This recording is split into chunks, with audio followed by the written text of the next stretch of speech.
Hello guys, it's Sapphire review for Teen Wolf episode 8 of season 3 titled Riddled. It starts off with Scott's phone is vibrating. He wakes, he sees it as Styles and answers immediately. There's static on the line, but then Styles' voice comes through in a whisper. Styles explains in a frightening voice that he doesn't know where he is or how he came to be there. He thinks he is sleepwalking. Scott begins questioning him about his surroundings, but Styles says it's dark and then the connection is broken. Increasingly agitated, Scott calls back twice but gets voicemail both times. Then his phone buzzes again. Styles says he can't get out of wherever he is because he can't move. His leg's stuck on something and he thinks he's bleeding. Styles describes the smell down here and says it's bruising. His eyes are watering. A panicked Scott wants to call Sheriff Stalinsky, but Styles, near tears, begs him not to call. He says his father worries about him too much already. Styles insists that Scott come and find him without letting his father know. Styles then turns to the phone. Scott shouts for Isaac to wake up. Sleep idle. Isaac comes into the bedroom. Scott tells him to get dressed to help Styles. Isaac asks what is wrong with Styles. Scott replies he does not know. Lydia is sketching Aiden in the Beacon Hills High School art classroom after hours. Aiden wonders if they will get in trouble if security finds them. Lydia scoffs, saying due to the high homicide rate at the school, no one will take a night job there. Aiden, realizing they are alone and unlikely to be disturbed, begins to flirt, taking his shirt off. Lydia says nude modeling is usually done without the pants. Then the music kind of cues, and Aiden promptly removes his pants, but before he can remove his underwear, Lydia hears voices come out of the speaker. Aiden still hears music, however, but Lydia hears Styles' voice saying, come find me. Styles calls Scott's phone. Again, he first asks if Scott called his father. Then, with Scott's prompting, he describes his surroundings. He says he's in an industrial basement with a furnace and that it's freezing cold down there. He then says he has to turn his phone off because he is about to die.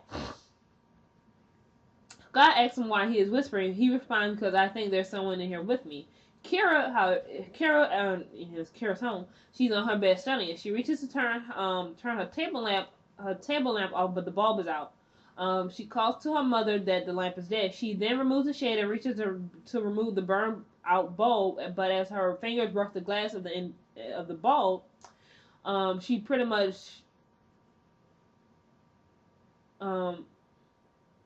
it lights up, and then she jerks her hand back, but then she tries it again more slowly. Small bolts of electricity come together from each finger, and the bulb lights fully before exploding. Miss Yukimura enters and seems angry to know how did her daughter break the bone. She barks that Kara should be asleep. As her mom screws in a new light bulb, Kara notices that her mom's fingers also briefly glow electricity. So if most people have not guessed yet, obviously Mommy is Kitsune, because if you remember early in the episode when early past episode when Scott was over for dinner, they explained that the dad explained that he took his wife's last name because in Japan it's customary, for couple of people's last name, and that it is an honor for him to be part of her family legacy. So that should have already been a clue to some people who didn't figure it out yet. Oh, and I think I got some in my eye. Yeah, obviously Mama the Kitsune, and her daughter's one, because as Derek said, that she, Kira, obviously, she's a young Kitsune, so she doesn't know how to mask her gifts yet compared to Mommy, because they're doing very well, except for this incident right here. Probably because she was trying to get the girl to go to sleep, even though the girl is trying to study. You would think that you would want your child to study to get your grades, but okay. Scott and Isaac burst into Styles' room. Lydia and Aiden are already there. Styles' murder wall, seen in the episode More Bad the Good, has changed. Pictures and articles cover almost all the walls, and the red threads, which are the unsolved cases, stretch away from the walls and are all tied to the handles of a pair of scissors, which is stabbed into the center of Styles' mattress. The overall impression is that a spider's web radiating out from the center of Styles' bed. Aiden figures that Styles thinks that he's part of an unsolved case. Isaac thinks it's more direct, saying Styles believes he is an unsolved case. Scott and Isaac catch the other two up on Styles' description of his surroundings and his injuries. Aiden points out that it is to be the coldest night of the year, with temperatures supposed to be 20 degrees Fahrenheit, and that Styles' Jeep is gone, suggesting that he was more than just sleepwalking. Lydia manages to convince Scott to tell Sheriff Stilinski, and he and Isaac head off. Go get Daddy, and then they got to head off to the sheriff's station. While Lydia says that they stay behind because there's something here. Meanwhile, we see what he really is. He's on the concrete floor. He is shivering, fumbling with his phone. He turns on a flashlight app and shines it down toward his foot. He's wearing his pajama bottoms, and his left foot appears to be caught in the jaws of a large trap, like those I think they call them bear traps. You know, you step on it, it clamps down on your on a foot or a paw if you're an animal. So he cries out in pain, because I cry here too. Something that freaking metal just crushed into your freaking ankle, and you're bleeding. You're pretty much bleeding enough. Then it's gonna be cold. It's like, ugh, too much.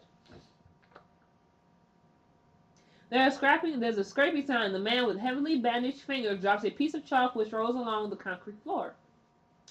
Styles follows the chalk with the light, and when he raises it again, the figure is gone. On the wall is a chalk drawn backwards number 5. It is a Japanese kanji for self, which Styles recognizes after hearing about the events in Silverfinger. As Styles speaks the word self aloud, a breeze flows through the room, rustling the leaves on the floor and turning the backwards 5 into a cloud of chalk dust that vanishes as if it was never there at all. Sheriff Stilinski tries to maintain his calm, but he is shaking. He begins barking orders, which helps him focus. Scott and Isaac are standing by as two deputies. Standing by as are the two deputies. The sheriff orders an APB, all points bulletin, on a blue 1980 CG5 Jeep and demands a list of all the industrial basements or sublevels of any building Styles might have access while sleepwalking. He also points out that it is the coldest night of the year so far and says if Styles is out there barefoot in just a t-shirt, he could already be hypothermic. He then takes Scott and Isaac aside and asks them if there's anything they need to tell him that he can't tell the deputies. Is there any supernatural things going on? Scott says Lydia knew he was missing and is trying to help find him. He also called Derek and Allison.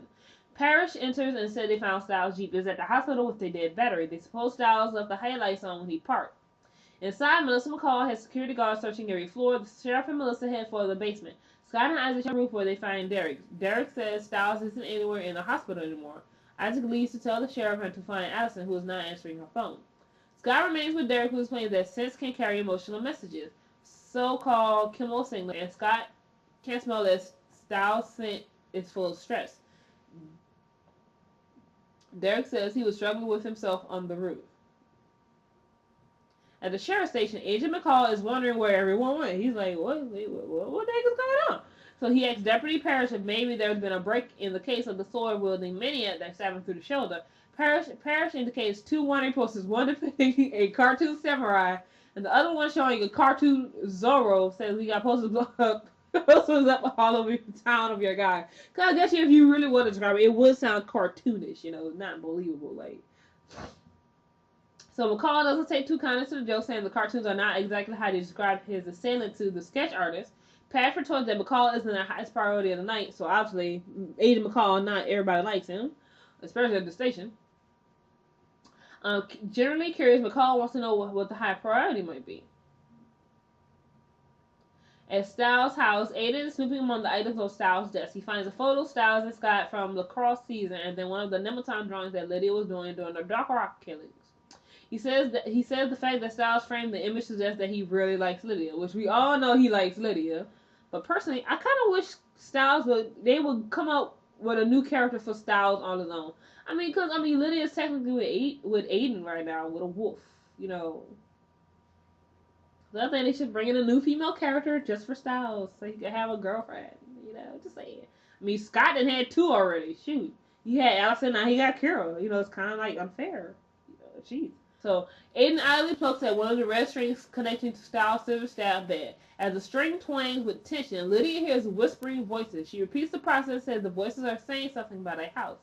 They find a picture attached to a red thread of a mental health center called Eachin House. This was the facility where William Barrow was committed after his attack on the school bus. Lydia is convinced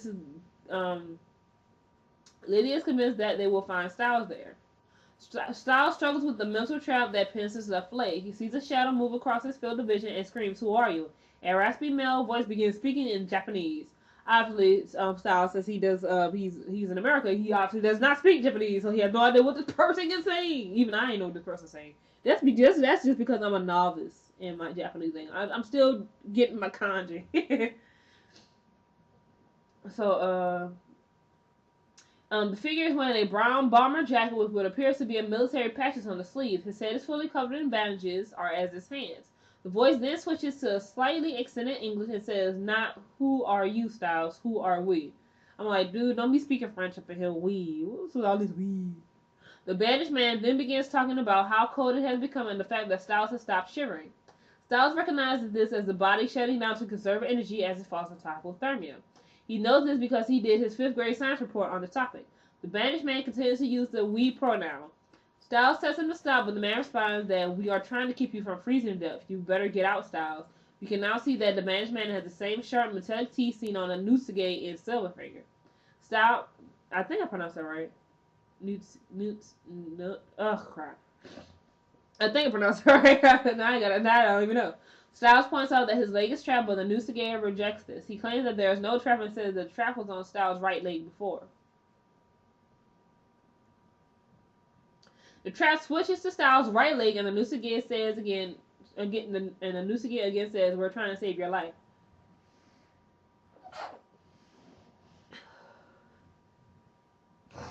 The sheriff, Lydia, and Scott and Aiden arrive at the Easton house and demand access to the basement. Lydia is sure, but she's sure she feels Styles there. Indeed, the basement looks almost exactly like the one where Styles seems to be captive, but he is nowhere to be found. None of them notice a backwards 5 scratched on the wall in the Easton house basement. Agent McCall has been reading the transcript of Scott's phone conversation with Styles. He's focused on a bit about the smell making Styles' eyes water. Melissa shows up saying she just finished her shift and wanted to help. Melissa and her ex drive out together. He poses the theory that Styles is still asleep and has been the entire time. He tells the story from when they were married about coming home drunk. Really? Really? No wonder she divorced you. Jesus. From Melissa's reaction, they haven't quite a bit during the relationship. Ugh. He was a drunk. He's been drinking. He's been drinking. His story has to do with the fact that he thought the bedroom closet was the bathroom, was convinced of it while asleep to the point that he tried to pee in a laundry basket. He says Styles may be convinced of where he is, but it may just be a dream. Styles is deteriorating fast. He's almost convulsing with the shakes and can barely keep his eyes open. The Noosagay is drawing another backwards 5 on the wall. He says Styles doesn't understand that it's a riddle. He then asks Styles if he knows any riddles. Styles says a few. So the first question is, what gets bigger the more you take away? Styles answers, a hole. The next question the Noosagay asks is, what gets wetter the more it dries? Styles replies, a towel. And then he asks, when is a door not a door? Styles replies, when it's ajar. Then the next question the Noosagay asks him is, everyone has it, but no one can lose it. What is it? The last riddle is asked a number of times. Styles says he doesn't know the answer, and the Noosagay gets more and more agitated until it's screaming in Styles' face. Even I ain't know the answer to that one. I was a pretty guy. Now I'm like, now I have a feeling I know what the answer is. Well, everyone has it, but no one can lose it. What is it? I have an idea what it is, but I'm not sure if it's right because it says no one can lose it. So you really got to think on that one. So it then grabs the trap attached to Styles' leg and begins to drag him across the floor. He screams and screams, and suddenly he is in Melissa McCall's arms outside the cave where Mahalia Tate lived as a coyote for 8 years. Isaac is pounding on Allison's door. She has just woken up when she answers it, and surprised that everyone was looking for her since she didn't get a call or a text. I'm like, boo boo, answer your phone. She then finds her phone was off. She claims she never turns her phone off as the device starts up. A rush of text from Scott showing up on the screen, and there are also a bunch of voicemails from an unknown number. The recordings are in Japanese. Derek and Aiden give Styles' Jeep a jump start. Aiden questions if Styles was just sleepwalking or there might be something more to it. Derek says in Beacon Hills there's always something more. Aiden confesses that he overheard Styles confess to Scott that he was responsible for the blackout message board that sent Burrow after Kira. Derek is incredulous. You think Styles skinny, defensive. Styles is the Nagutsu. How can I pronounce this word? Nagutsu. A powerful dark spirit. Derek suggests that the demon might want to possess someone bigger and stronger with more power. This makes him think of Kira. In a hospital hallway, Sheriff Stilinski and Agent McCall get into an argument over Stilinski's attempt to show gratitude for saving Styles' life. He reports to Scott, Lydia, and Melissa that Styles is asleep and is just fine. Lydia, however, she is disappointed that her banshee abilities didn't help find Styles. She says she was so sure about the mental health clinic. A loud clang noise begins, but only Lydia can hear it. She tells Scott she doesn't hear anything. She probably needs to scream because that tends to help her focus more, I guess. She probably just needed to scream.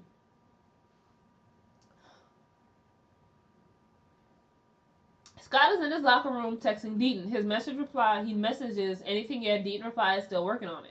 Scott is preoccupied in the school hallway and seems not to notice when Carol calls out to him. Derek is there, though, and offers to help, but quickly admits he wants to know everything that happened at the power station with William Barrow.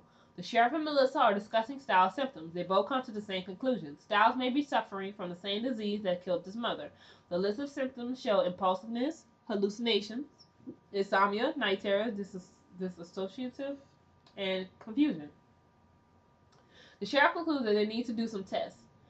Kira shows Derek the scene of a kidnapping. There's a aluminum bat, which is with Styles, magnetized to one of the metal equipment cases. Derek says he needs to know everything pretty much needs to know everything she knows about Sapphire, her ability to produce and absorb electricity. At school, Allison and Isaac play the Japanese voicemail for Mr. Yukamura. He says the voice is giving instructions to the Japanese Americans as they arrive at the internment camps during World War II, but he says the recording must be a fake because the camp mentioned in the message Camp Oak Creek didn't actually exist in California. Lydia is hearing all the sounds, locker doors slamming, doors opening, and feet walking to amplify 10. Scott invites her to come see Styles at the hospital, but she decides to go home instead. The doctor says that he's not sure how to pronounce Styles' first name or if it's not a misspelling. He goes on to explain how the magnetic resonance imaging device will be very loud as it takes pictures of Styles' brain. The noise is from the electrical pulses through metal coils that will be surrounding him inside the tube-like device. Styles confesses to Scott that his tests are looking for frontotemporal dementia, which is the same illness that killed his mother, Claudia Stilinski. Styles accurately describes the incurable disorder in which areas of the brain begin to shrink. Scott says if Styles has it, he will do something, implying that he will attempt to cure him by his way of his alpha werewolf bite. The boys embrace. Kira and Derek pull up outside the hospital. She is nervous about going in because Derek is about to tell Scott that William Barrow used Kira's Sapphire to jumpstart the power of the negotiator. I cannot pronounce this word. So that he could take over Styles. Derek says she should stay outside. Styles slides into the machine. The noise it makes is the same as Lydia is hearing the night before. She is sitting in her car and she can hear the same noise again. She turns up her car radio to try to drown it out. Derek and Scott have a heart-to-heart. Derek said he took Cora back to South America where she lived after the fire. He explains that his conversation with Talia Hale revealed that Hales didn't just leave Invictus Hills, they protected it. Derek says the town needs someone like Scott to protect it again. This sparks the realization that Styles' stress on the hospital's roof had come from his struggle with himself to protect his friends. Scott says Styles was struggling to not do something. They rush to the roof where they find a bag of tools just above them. Scott and Derek see a large gauge electrical wire that has been partially cut. A few sparks fly from it. The noise of Styles' MRI becomes so loud in Lydia's ears that she lets out a banshee scream. The images of Styles' brain show atrophy, which is deterioration in a couple of different areas. The doctor points to the frontal and parietal lobes. I'm mispronouncing things today.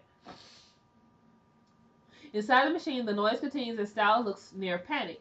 Suddenly, the noise is gone and he is standing up. The MRI room is all fuzzy and out of focus. The negotiator is there too. He repeats his riddle from earlier. He says if Styles answers correctly, they might consider letting them go. He says all Styles' friends, family, anyone who ever meant anything to him will die.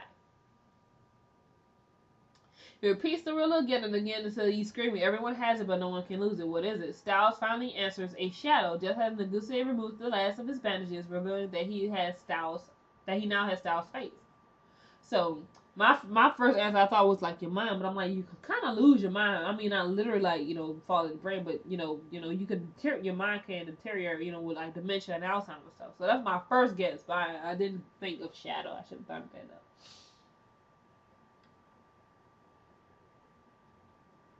Styles awakes in the MRI machine, but he is no longer himself. A power surge dims the lights briefly. Styles leaves the room in the darkness.